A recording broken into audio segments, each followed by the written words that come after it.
Dahil na, paligo na tayo. Dali, tanghali na. Saan tayo maligo?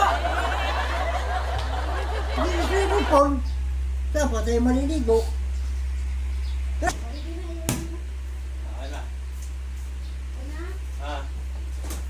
Yan, pang! Woo! Ready na for swimming. Tara. Go na tayo? Oo, tanghali. Bawal na yan. Ayan. Magsa-swimming kami. Swimming. Ay, saglit! Halika muna. Tayo na. Halika. Pwede ba maligo ng Friday? Pwede. Wala magbabawal sa atin. Upo ka. Ano ka muna? Friday ngayon. Baka magagalit si Lord sa atin. Na. Ready to swimming na talaga? Marunong ka malungay? Hindi. Ay, magdala ka ng salbabidang guma. I-ano mo lang ako, sagipin. Tayo na. Sagipin mo ako, baka malunod ako ha. Tayo na. Guys, ay Tara. ligo na kami. Ligo.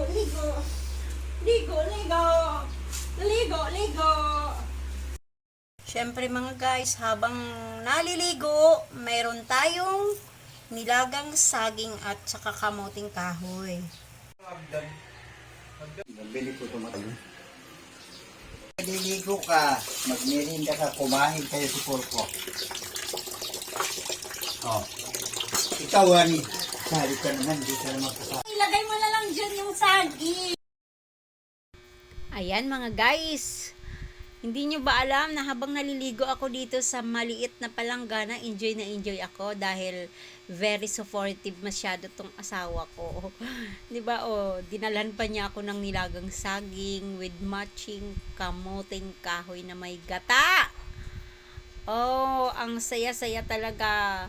Kahit na hindi kami pumunta ng swimming pool dahil bawal ngayon dahil Holy Friday, kaya dito na lang tayo sa bahay.